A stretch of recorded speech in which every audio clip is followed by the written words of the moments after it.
And yet I am portrayed in all of this as being the perpetrator or the instigator or the bad guy, when in fact, I was the victim of a physical assault that occurred in front of 30 or 40 people, and the police refused to do anything about it.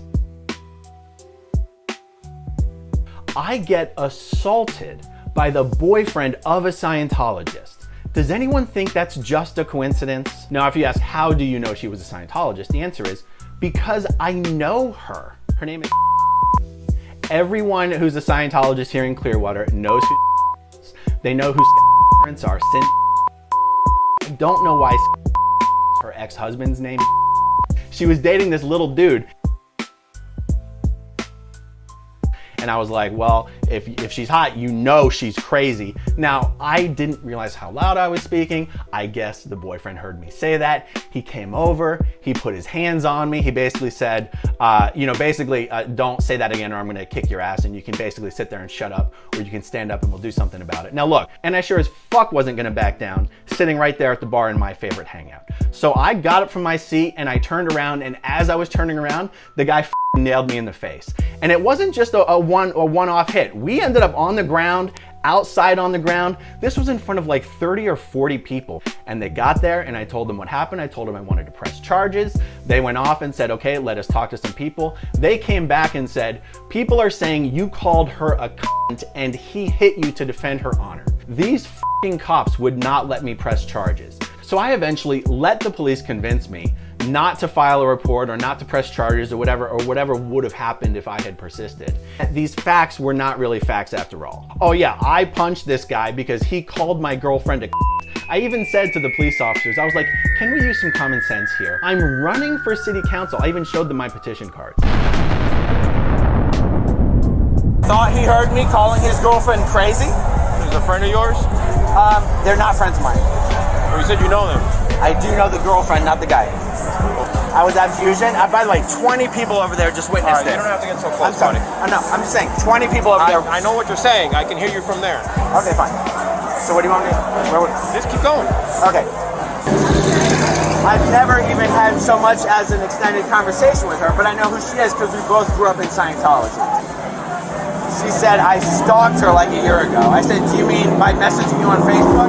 Is her boyfriend, who I do not know... You can follow whatever report you want, but is this regarding you stalking her? No. Got nothing to do with that. I don't know. Sounds like that's what she was trying to imply. No.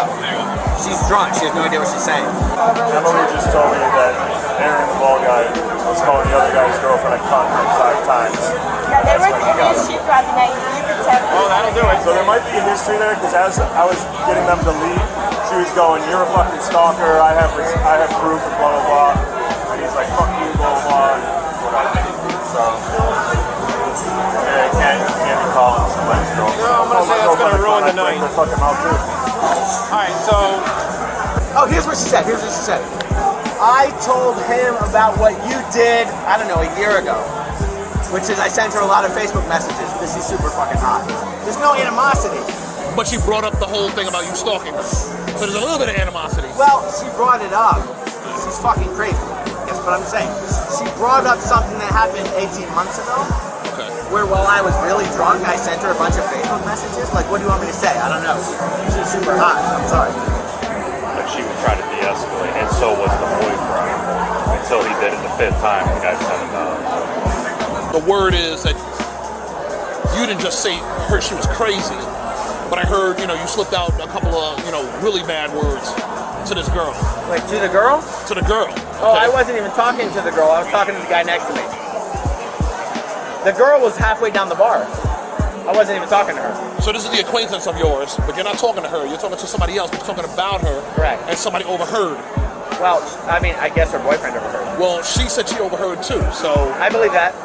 Okay, the boyfriend now defending the honor of his girlfriend steps to you. But my wife is with me at a bar, and I'm hearing this guy talking about my wife. It's a problem. It's a problem. I agree. What do you expect me to do about it? Well, legally? Go up to you, hey man, what are you doing? Are we talking legally? Man to man, what would you do? Man to man, I might have one answer, but legally I'm talking about that motherfucker assaulted me. Two different witnesses, both who are 100% So they weren't even there. They were outside. Those witnesses were outside. They heard the car contact. Which witnesses are you think I'm referring to? Well, the reason I'm assuming that I know is because all those people are good people. They're not lying. I did call her a cunt after the assault. 40 minutes earlier, I was asking her to sign a petition. I'm not just calling a girl a cunt at a bar. Somebody just said Aaron was calling a girl a cunt like 5 times, and you finally just had enough of it. You got on the walk over. Seems like a reasonable response to me. And yet I am portrayed in all of this as being the perpetrator or the instigator or the bad guy, when in fact, I was the victim of a physical assault that occurred in front of 30 or 40 people, and the police refused to do anything about it.